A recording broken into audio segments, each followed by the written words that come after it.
আসসালামু আলাইকুম।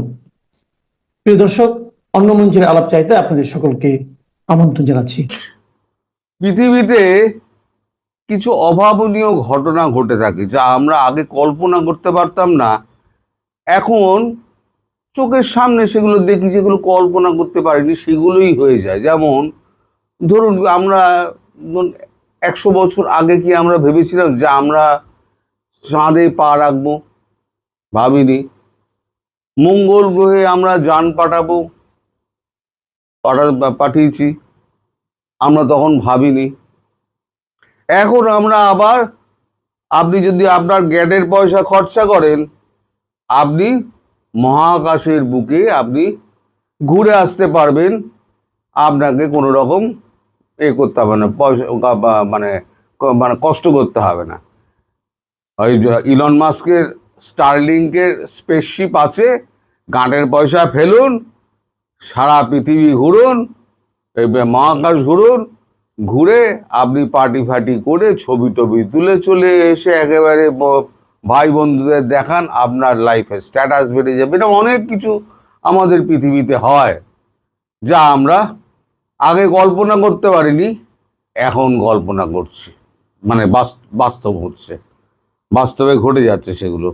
এরকমই একটা কল্পনাতীত ঘটনা ঘটেছে আজকে আমাদের এই বাংলাদেশ, পার্শ্ববর্তী রাষ্ট্র বাংলাদেশে, সেখানে সেনাবাহিনীকে সামরিক আদালতের বাইরে আইসিডিতে হাজির করা হলো, সম্মানের সঙ্গে হাজির করা হয়েছে। একেবারে ভোরবেলা প্রতাপ হেগিয়ে একেবারে ভোর 6টার সময় একেবারে এসি বা গাড়িতে চড়িয়ে তাদের সেখানে পৌঁছে দেওয়া, 40 মিনিটের মধ্যে সমস্ত কিছু মানে করে শুনানি ফুনানি খতম করে তাকে জেলে পাঠিয়ে দাও। এখন সে জেল হচ্ছে আপনার বগুড়া জেল হোক, বা আপনার ঢাকা জেল হোক, বা আপনার অন্য কোনো জেল হোক, অথবা আপনার ক্যান্টনমেন্টের মধ্যে কোনো জেল হোক, জেল তো জেল, তার তো কোনো বিকল্প নেই। জেলের একটাই বিকল্প হচ্ছে জেল। সেখানে তিনি কত সুখে আছেন, কত অসুবিধার মধ্যে আছেন, কেউ সেটা দেখতে যাবে না। তার গায়ে একটা ধাব্বা লেগে গেল যে তিনি জেলভুক্ত একজন আসামি, আর এর জন্য সম্পূর্ণ দায়ী হচ্ছে আমাদের ওয়াকারুজ্জামান। সেনাবাহিনীকে নামাতে এমন জায়গায় নিয়ে এসছেন যে মানে সেনাবাহিনীর মনোবল একেবারে পুলিশের থেকেও তলানিতে চলে গেছে। আরো ইউনূসকে তেল মারো, শেখ হাসিনাকে মারার জন্য সমস্ত রাস্তা খুলে দাও। এখন ওয়াকারুজ্জামান ভাবছেন তিনি বোধহয় বেঁচে যাবেন, নিশ্চিন্তে রিটায়ারমেন্টটা নিয়ে তিনি বেরিয়ে যাবেন। সেটা কিন্তু ওয়াকারুজ্জামানের কপালে জুটবে না। আমি পরিষ্কার বলে দিচ্ছি, পাপ বাপকে ছাড়ে না। আজকে ওয়াকারুজ্জামানের জন্য এই যে মানুষগুলো যারা জেলভুক্ত আসামির মধ্যে ছাপ্পা পড়ে গেল, তারা সেনাবাহিনীর লোক। সেনাবাহিনীর মধ্যে যে একটা চাঞ্চল্য আর একটা মনোবল ভাঙার একটা ব্যাপার উনি তৈরি করে দিলেন। বাংলাদেশ সেনাবাহিনী একটা বিশ্বে একটা জায়গা করেছিল, সেই জায়গায় আপনি কুঠারাঘাত করলেন। সেটা হচ্ছে মোহাম্মদ ইউনূসের দলে যোগ দিয়ে। আপনি জামাতপন্থী, জামাতের থেকে মাল খেয়েছেন। এখন অনেকে আবার আপনার হয়ে আবার গান গায়, কিন্তু কারা গান গায় মানে তাদের ধান্দা আমি বুঝি না। আমরা তো মাল ফাল পাই না, আমি তো থাকি আবার এদেশে, মালের সঙ্গে আমার কোনো সম্পর্কই নেই। সুতরাং ওইটা একটা আমার ঘাড়ে কেউ বসাতে পারবেন না, উলবাস ফুলবাস অনেক কিছু বলতে পারে, কিন্তু পয়সা খেয়েছে কথা কেউ বলতে পারে না। তো যাই হোক, এখন গতকাল ডক্টর ইউনূস আবার যখনই সমস্যায় পড়েন তখনই উনি একদম মিটিং ফিটিং ডেকে নেন। ওখানে বিএনপির লোকজন ছিল, বিএনপির লোক 3জন ছিলেন, সালাউদ্দিন সাহেব ছিলেন, তারপর আমাদের মির্জা ফখরুল ছিলেন, আর একজন ছিলেন, নামটা এই মুহূর্তে আমার মনে পড়ছে না। তাদের সঙ্গে একটা কথাবার্তা হয়েছে। তারা খুব সম্ভবত বলেছেন যে মিটিং শেষে খুব সম্ভবত একান্ত বলেছেন যে আপনি এদেরকে ছেড়ে দিন, আপনি এই যে অন্তর্বর্তী সরকারের ব্যাপারে যে শুনানিটা হবে, অন্তর্বর্তী সরকারের আপনি প্রধান হন, আর আপনাকে আমরা সাপোর্ট করব, আমরা নির্বাচনের ক্ষমতায় আমাদের এনে দিন, আর কিছু উপদেষ্টাকে আপনি সরিয়ে দিন, তাহলে পরে এই ঝামেলা চুকে যাবে। তারপরই এখন এই সমস্ত ঘটনা আজকে সকালবেলাতে হয়েছে। এখানে ওয়াকারুজ্জামানকে ডাকাও হয়নি, তার মতামত নেওয়া হয়নি। এখন এই যে বাংলাদেশে যা অবস্থা চলছে, তাতে বাংলাদেশ আপনার ওই যে পাসপোর্টের সূচক আছে না, পাসপোর্টের সূচকে 106টা দেশের মধ্যে 100 নম্বরে পৌঁছে গেছে। আর এই বুরুন্ডি লাস্টে আছে, আর কদিন বাদে ওই বুরুন্ডিও ওপরে উঠে যাবে। আমি বহুদিন আগে বলেছিলাম পৃথিবী আপনাদের কাছে ছোট হয়ে আসছে, আপনারা আর বেঁচে থাকতে পারবেন না, পৃথিবী ছোট হয়ে আসছে। এখন আস্তে আস্তে দেখা যাচ্ছে যে পৃথিবী সত্যিই আপনাদের কাছে ছোট হয়ে আসছে। এইবার 100 নেমেছেন তো, 106 এবার আপনাদের স্থান হবে। বুরুন্ডি আপনাদের ওপরে উঠবে, নিকারাগুয়া, বুরুন্ডি এসব হচ্ছে আপনাদের ওপরে উঠবে। সুতরাং কোনো দেশ আপনাদের আর ঢুকতে দেবে না, এটা হচ্ছে আপনাদের ভবিতব্য। আর এই যে আপনার নষ্ট উপদেশটা, কচি সব ল্যাজমোটা উপদেশটা আছে না, এই কচি ল্যাজমোটা উপদেশটা এরা বাস্তব জানে না। গতকালকে একটা ফেসবুক পোস্ট করেছে, সেই ফেসবুক পোস্টে সে লিখেছে চীন থেকে এতগুলো বিমান কিনবে, অমুক থেকে এতগুলো বিমান কিনবে, তমুক থেকে কতগুলো বিমান কিনবে। আরে টাকা কই? কিনতে গেলে তো নগরা লাগবে, নগরাটা কোথায়? আরে কি রেডিমেড পাওয়া যায় নাকি? কোনো আইডিয়া আছে যে একটা বিমানের দাম কত এবং সেটা ডেলিভারি হতে গেলে কত সময় লাগে? আর উনি 21টা, 30টা, 25টা এই সমস্ত অর্ডার উনি তো ঘরে বসে সব অর্ডার দিয়ে দেন। যেমন 10টা চুক্তি বাতিল হয়েছে, 10টা চুক্তি নাকি ভারতবর্ষের সঙ্গে বাতিল হয়ে গেছে। পররাষ্ট্র দপ্তরের উপদেষ্টা বললেন না সেরকম কোনো ঘটনা ঘটেনি, মানে উপদেষ্টাদের মধ্যেই সামঞ্জস্য নেই। আর উনি ওখানে বসে পটর করে যাচ্ছেন, পৃথিবী শুদ্ধ কাঁপিয়ে যাচ্ছেন। আরে 10টা করতে হবে না। ভারতবর্ষ যদি গঙ্গা জল চুক্তি যদি বন্ধ করে দেয়, এবার হিসেব করে দেখবেন আপনারা কতটা জলে থাকবেন আর ভারতবর্ষ কতটা ডাঙায় থাকবে। সুতরাং এই সমস্ত ওই ফালতু কথা বলে না মানুষকে ভুল বোঝাবেন না। আপনাদের সময় শেষ হয়ে আসছে, আপনারা প্রচন্ড ভয়ে আছেন। এটা প্রকাশ না করতে পারার জন্য আপনারা উল্টো পাল্টা বকছেন, মানুষকে আপনারা ভুল বোঝাচ্ছেন।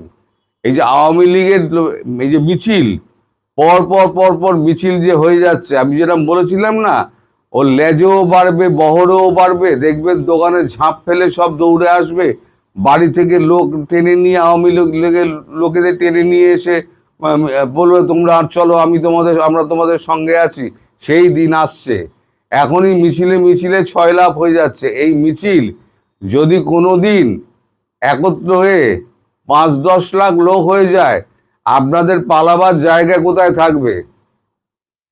ভারতবর্ষে তো আসতে পারবেন না। বর্ডারের ধারে এলেই একেবারে পটাপট বডি পড়ে যাবে। আর এয়ার রুটটা সম্ভবত বন্ধ হয়ে গেছে। গতকালকে আমি যেটা বলেছিলাম সেটা আমি এখনো কনফার্ম করতে পারিনি, কিন্তু আমার মনে হচ্ছে এয়ার রুটটা বোধহয় সত্যিই বন্ধ হয়েছে। কারণ পাকিস্তানের দিকে খুব শিগগিরই একটা বড় অ্যাকশন হতে পারে। আর পাকিস্তান তার রিটালিয়েশন যদি পূর্ব পাকিস্তান দিয়ে, মানে আজ আধুনিক বাংলাদেশ দিয়ে যদি করতে চায়, তার জন্য বাংলাদেশের বিরুদ্ধেও একটা অ্যাকশন হয়তো নিতে পারে, বা সতর্ক অবস্থায় রয়েছে ভারতবর্ষ। যদি সেরকম কিছু হয় তাহলে পরে সেই ব্যবস্থা হয়তো ভারতবর্ষ করতে পারে। সুতরাং ভুলেও বর্ডারের দিকে আসবেন না। আর আপনারা যে আজ কলঙ্কিত অধ্যায় রচনা করলেন না, এইবার ইউরোপিয়ান ইউনিয়ন সহ সমস্ত পৃথিবীর দেশগুলো দিয়ে কিরকম প্রেশারটা আসবে দেখুন, ওয়েট করুন। কতটা প্রেশার আপনাদের উপরে আসবে সেটা একবার নিজের মানে ভাবুন। নিজেরা ভাবতে চেষ্টা করুন। আপনারা তো গোমুখু পাঁঠা, একটার লেখাপড়া নেই, 2 লাইন লিখতে পারবেন কিনা সে মানে নির্ভুল বাংলা ভাষা, যে ভাষার ভিত্তিতে দেশভাগ হয়েছিল সেই নির্ভুল বাংলা ভাষাটা আপনারা লিখতে পারেন না। আপনাদের কমেন্টের তো আমি দেখি বহর, সেখানে নির্ভুল বাংলা ভাষা কেউ লিখতে পারে না। আবার যারা ইংরেজি লেখে তারাও আবার উল্টো পাল্টা, গ্রামাটিক্যাল তো মা বাপ নেই, যা পাচ্ছে লিখে দিচ্ছে কি না আমি ইংরেজিতে লিখছি। আরে ইংরেজিতে 2 লাইন নেই, লেখ থ্যাংক ইউ ভেরি মাচ, তাও লেখ, তাও ভালো লাগে, কিন্তু উল্টো পাল্টা ইংরেজি লিখে লাভ কি? তো যাই হোক, এখন সবে তো শুরু, খেলা সবে শুরু, এই খেলা কোথায় গিয়ে শেষ হয় আপনারা দেখুন। আর এই আজকে যেটা ঘটনা ঘটলো, এর থেকে ওয়াকারুজ্জামান কি শিক্ষা নেবেন? ওয়াকারুজ্জামান জানেন, ওয়াকারুজ্জামান খুব ভালো মতো অনুধাবন করতে পারবেন, কারণ আমি প্রিয় বন্ধুরা, প্রীতি, সালাম এবং শুভেচ্ছা নেবেন। অবশেষে সব জল্পনা কল্পনার অবসান ঘটিয়ে আজকে 22শে অক্টোবর বুধবার সকালে সেনাবাহিনীর যাদের বিরুদ্ধে এই গুম এবং অন্যান্য নির্যাতন, খুন এই অভিযোগ ছিল, তাদের মধ্যে 14 জন সেনা কর্মকর্তা যারা বর্তমানে চাকরিতে রয়েছেন তাদের হাজির করা হয়েছিল আন্তর্জাতিক অপরাধ ট্রাইব্যুনালে, আইসিটিতে। তাদের মানে বিচারের টাইমটা নিয়ে কিন্তু কাল থেকে অনেক কিছু আমরা শুনছিলাম। প্রথমত যে তাদের আদৌ হাজির করা হবে কিনা, যদি হাজির করা হয় তাদের কে নিয়ে আসবে, তারা কি সেনাবাহিনীর তত্ত্বাবধানে আসবে নাকি পুলিশের তত্ত্বাবধানে আসবে, এসব নানান কথা হচ্ছিল। তো কালকে ক্যান্টনমেন্ট থেকে আমি নিয়মিত আপডেট পাচ্ছিলাম। প্রথমে শুনলাম যে আজকে তাদের হাজিরা দেওয়া লাগবে না। কেন লাগবে না? কারণ তাদের পক্ষের আইনজীবীরা এই অধ্যাদেশের, এই যে নতুন অধ্যাদেশ করে আইসিটি অ্যাক্ট যে চেঞ্জ করেছে, তারা যে অ্যাড করেছেন, এই সেইগুলোকে চ্যালেঞ্জ করা হবে এবং এই রিটের শুনানি না হওয়া পর্যন্ত তাদের আদালতে হাজিরা দিতে হবে না। এটা কিন্তু কালকে বিকেলের দিকের কথা, দুপুরের পরের কথা। তারপরে হঠাৎ করে শুনলাম যে কালকে রাতেই তাদের এই ট্রাইব্যুনালের কাছে হ্যান্ডওভার করা হবে। এতদিন আর আমরা এদিকে বলেছি, এখন ভিডিও বিদেশিরা বলছে। কনফারেন্সের আওয়ামী মাধ্যমে লীগকে অ্যাপিয়ারেন্স, রাজনীতিতে এটা অনেক ফিরতে আগে দিন। শোনা গেলেও বিদেশিরা কালকে আর চিঠি শুনিনি। লিখে ইউনূসকে বলছে। আবার রাতে এর কারণ শুনলাম কি যে জানেন? কারণ বাংলাদেশ তাদের ধ্বংস হয়ে যাচ্ছে, আজকে আর এই ধ্বংস থামাতে নিয়ে পারে যাওয়া হবে একমাত্র আওয়ামী আইসিটিতে, লীগ। চলুন এবং বিস্তারিত আলোচনা আইসিটিতে করা যাক গেলে এই বিষয়টি। তাদের জামিন দেওয়া হবে, এরকম একটা কথাও কিন্তু কালকে আমরা শুনেছি। যারা আটক ছিলেন, এই অফিসার্স মেসে যারা ছিলেন, তাদের কিন্তু বলা হয়েছে যে তোমরা যাও, তোমাদের গেলে হাজিরা দিলেই তোমাদের জামিন দেওয়া হবে। এরকম নানান ইনফরমেশন কিন্তু তাদের কাছে দেওয়া হয়েছে, এই সেনাবাহিনীর বিভিন্ন পক্ষ থেকেই দেওয়া হয়েছে, অথরিটির পক্ষ থেকেই। এই যে যে কথাগুলো বললাম, সম্ভাবনার কথাগুলো বললাম, এই সবগুলোই অথরিটির পক্ষ থেকে, যারা যে 14 জন ভেতরে ছিলেন অফিসার্স মেসে, তাদের সবাইকে এই ইনফরমেশন গুলো দেওয়া হয়েছে। যে প্রশ্নগুলো একদম শুরু থেকেই ছিল যে অ্যারেস্ট ওয়ারেন্ট না বেরোতেই সবাইকে ডেকে এই আর্মি অফিসার্স মেসে কনফাইন করলেন, এবং সবাই বলেছেন যে এটা কিন্তু সেনাবাহিনীর ইতিহাসে একসাথে এতগুলো অফিসার এভাবে সিভিল কোর্টে হাজিরা দেননি, এইভাবে মানে একদম চার্জশিট গঠন হয়েছে। এটা এটা খুব রেয়ার একটা ঘটনা, এবং এটা সেনাবাহিনীর ইতিহাসে একটা কলঙ্কজনক দিন হিসেবে লেখা থাকবে। তো এটা নিয়ে জেনারেল ওয়াকার, যিনি সেনাপ্রধান, তিনি বারবার আমাদের কাছে বিভিন্ন নাটকের চরিত্রে এসেছেন। একবার বলেছেন যে আমি সবার কাছে গিয়ে বলছি, কেউ আমার কথা শুনছে না। তিনি বিভিন্ন সময় এটা বলছেন, কিন্তু আসলে কি হয়েছে আমি ট্রাইব্যুনালের কিছু সোর্সের সাথেও যোগাযোগ করেছি। এই যে গতকাল যে এই বিভ্রান্তিগুলো করা হলো, একবার বলা হলো আদালতে নেওয়া হবে, একবার বলা হলো নেওয়া হবে না, একবার বলা হলো গেলেই জামিন দেবে, কিন্তু আজকে কি দেখলাম, যাওয়ার পরে তাদের সবাইকে কারাগারে প্রেরণ করা হলো। কিন্তু এরকম কিন্তু কথা ছিল না, জামিনেরই তো কথা ছিল। কিন্তু এটি কিভাবে এই ঘটনাগুলো ঘটছে, যেটা বলছিলাম যে ট্রাইব্যুনালের যে চিফ প্রসিকিউটর তাজুল ইসলাম কিন্তু সব বিষয়ে সেনাপ্রধান জেনারেল ওয়াকারের সাথে আলাপ করেছেন, এই সেনাবাহিনীর এই অফিসারদের এই মামলা সংক্রান্ত, এই যে তাদের সকালে হাজির করা হবে, টাইম এগিয়ে নেওয়া হয়েছে, তাদের কারাগারে পাঠানো হবে, সবকিছু তাজুল ইসলাম ওয়াকারের সাথে সরাসরি আলাপ করেছেন একদম বেশ কয়েকবার, এবং তাদের যোগাযোগটা খুব নিয়মিত এবং সবকিছুই ছিল প্রি প্ল্যান্ড। জেনারেল ওয়াকার জানতেন হোয়াটস গোয়িং টু হ্যাপেন, জানা সত্ত্বেও তিনি এমন একটা ভাব করেছেন যে তিনি জানেন না, তিনি সেনা অফিসারদের পক্ষে কাজ করছেন। That's not true. সেনাবাহিনীর মান মর্যাদা, সেনাবাহিনীর পক্ষে আইন বা সেনা আইনে এদের বিচার করা কোনো কিছুই জেনারেল ওয়াকার খানের কাছে ম্যাটার করে না। He is politically committed two জামাতে ইসলাম। সে নিজেও ছাত্র জীবনে ছাত্র শিবির করেছে। অনেকেই বলেন যে তিনি ছাত্র শিবিরের একেবারে সদস্য পর্যায়ের ছিলেন, যারা শপথ করে এবং পার্টির জন্য যা কিছু করতে পারে। সুতরাং আজকে জেনারেল ওয়াকারের কাছে মুখ্য হলো যে জামাতে ইসলামীকে যে কোনোভাবে ক্ষমতায় আনা, এবং যেহেতু এই মামলার বাদী হলো জামাতের যুদ্ধ অপরাধী গোলাম আজমের পুত্র, আর্মি থেকে বরখাস্তকৃত ব্রিগেডিয়ার আজমি, এবং যে আজমি জেনারেল ওয়াকারের সাথে খুবই ঘনিষ্ঠ ছিল, যেটি তারা মানে আজমি এটা বারবার বলেছেন। সুতরাং সবই একটা পাতানো গেম, কিন্তু সেনাবাহিনীর কাছে নিজের একটা ফেক ইমেজ ক্রিয়েট তিনি করতে যাচ্ছেন, এটা বলে যে আই হ্যাভ ট্রাইড এভরিথিং। কালকে বরং সেনাবাহিনীর কয়েকজন বিএনপির কাছে অনুরোধ করেছিল যে ডক্টর ইউনূসের কাছে গিয়ে এই যে সেনাবাহিনীকে অসম্মান করা হবে, অপমান করা হবে, সেনাবাহিনীর এইভাবে সবার সামনে জেলে নিয়ে মানে আদালতে নিবে, সেখান থেকে কারাগারে নিবে, তাদের রিকোয়েস্ট করেছিল বিএনপি যেহেতু ক্যান্টনমেন্টে জন্ম নেওয়া একটা দল, বিএনপির প্রতিষ্ঠাতা একজন সেনা প্রধান ছিলেন জেনারেল জিয়াউর রহমান, সুতরাং তারা যেন ডক্টর ইউনূসের কাছে গিয়ে এই বিষয়ে একটা কিছু করে। এবং সেই অনুযায়ী আপনারা দেখেছেন গতকাল বিএনপির মহাসচিব মির্জা ফখরুল আলমগীর, আমির খসরু এবং সালাউদ্দিন আহমেদ তিনজন গিয়েছিলেন। আমরা সচরাচর কোনো মিটিংয়ে এই তিন ধারার তিনজনকে একসাথে বিএনপির প্রতিনিধিত্ব করতে দেখি না, কিন্তু কালকে আর্মির অনুরোধে তারা গিয়েছিলেন। তারা মিডিয়ায় দেখেছি তারা বলেছেন ইন্টারিম গভর্নমেন্টকে কেয়ারটেকার গভর্নমেন্ট হয়ে নির্বাচন পরিচালনা করতে হবে, অনেক কিছু এসব আমরা শুনেছি, কিন্তু যেটা শুনিনি সেটা হলো তারা অনুরোধ করেছেন যে এইভাবে সেনাবাহিনীকে যদি বিচারের মুখোমুখি করা হয় সিভিল আইনে, তাহলে ভবিষ্যতে যে কোনো সরকারের পক্ষে এই সেনাবাহিনীকে দিয়ে কাজ করানো সমস্যা হয়ে যাবে। এবং তারা অনুরোধ করেছিলেন ডক্টর ইউনূসের কাছে যেন এই এই হাজিরা এই বিষয়গুলো যেন ভালোভাবে হ্যান্ডেল করা হয়। কিন্তু ডক্টর ইউনূস কথা রাখেননি, কারণ ডক্টর ইউনূস এবং জেনারেল ওয়াকার এদের গোড়া কিন্তু একই জায়গায়, দুইজনই জামাতকে ক্ষমতায় চায়। বিএনপি, আমি জানি না তারা বুঝতে পারছে কিনা, বিএনপিকে কিন্তু নির্বাচনের টোপ দেওয়া হচ্ছে, এবং এখন বিএনপিও বুঝতে পারছে যে নির্বাচন হবে কিনা। সাবেক সেনাপ্রধান আইকেবি ইকবাল করিম ভুইয়া বলছেন যে 1 থেকে 2 বছর কেয়ারটেকার গভর্নমেন্ট থাকবে, এটা কিন্তু এমনি এমনি বলেননি, তিনি এটা দেখে এটা বাজারে ছেড়ে একটা বাজার অ্যাসেস করছেন।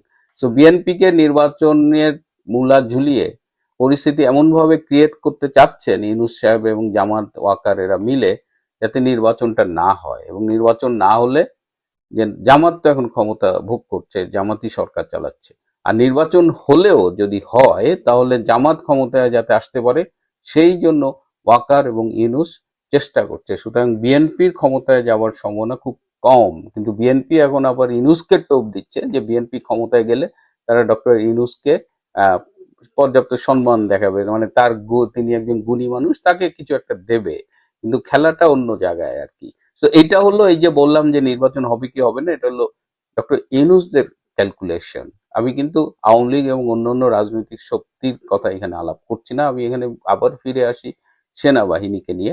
সেনাবাহিনীর মান সম্মান রক্ষা করতে পারলেন না ওয়াকার। আমাদের 70 দশকে আমরা একটা নাটক দেখেছিলাম টেলিভিশনে, আফজাল হোসেনের রচিত নাটক, আফজাল সুবর্ণ অভিনীত, যেখানে সুবর্ণের নাম ছিল রুমকি এবং সেখানে নাটকের নাম ছিল পারলে না রুমকি। তো আজকে আমার সারাদিন এই ঘটনাগুলো দেখে মনে হয়েছে যে পারলো না ওয়াকার, ওয়াকার আপনি পারলেন না। কিন্তু আপনি কি পারেননি? আপনি করতে চেয়েছিলেন পারেননি, নাকি আপনি ইচ্ছে করেই ব্যর্থ হয়েছেন? আপনিও চেয়েছেন যে এইভাবে, হ্যাঁ, সে মানে এই যে যেহেতু জামাত অভিযোগ করেছে এবং এদের বলা হচ্ছে আওয়ামীপন্থী, এসব ষড়যন্ত্রের সাথে আপনি একেবারে top to bottom A to Z আপনি জড়িত, এবং আজকে আপনার হাত ধরেই আর্মির এই চূড়ান্ত অপমানটা হলো। ইতিহাস কখন কাকে কি ফিরিয়ে দেয় সেটা তো আমরা ঠিক আগে বলতে পারি না, অনেক সময় অনুমান করি, বিশ্বাস করতে চাই না। তো সেই দিন হয়তো আমরা দেখব, যেদিন প্রিজন ভ্যানে করে জেনারেল ওয়াকার খানকেই কোনো এক আদালতের উদ্দেশ্যে নিয়ে যাওয়া হচ্ছে এবং সেখান থেকে হয়তো তাকে কারাগারে পাঠানো হচ্ছে, বলা যায় না। তবে যে ঘটনাটা আজকে ঘটলো এটা কারো জন্যই মঙ্গল বয়ে আনবে বলে আমার মনে হয় না, এটা কারো জন্যই সুখকর হলো না। এই যে সেনাবাহিনী আজকে সকালে তাদের ঘুম থেকে উঠানো হয়েছে 5টার সময়, 5টায় ঘুম থেকে উঠিয়ে তাদের আবার এই প্রিজন ভ্যানে 40 মিনিট তাদের বসিয়ে রাখা হয়েছিল। তো এই যা হোক, তাও একটা ভালো প্রিজন ভ্যান দিয়েছে, একটা এসি কন্ট্রোল, কি শীততাপ নিয়ন্ত্রিত প্রিজন ভ্যান, এটা আমরা আগে দেখিনি। তো যাই হোক, জেনারেল ওয়াকার, ইতিহাস আপনাকে মীর জাফরের মতো করে মনে রাখবে, এটা আমরা আগে বহুবার বলেছি। সময় আজকে আপনি যেটা করলেন তার প্রতিদান আপনাকে ফিরিয়ে দেবে। প্রিয় বন্ধুরা, আজ এ পর্যন্তই। ভালো থাকবেন, সুস্থ থাকবেন, তার চেয়েও জরুরি হলো নিরাপদে থাকবেন।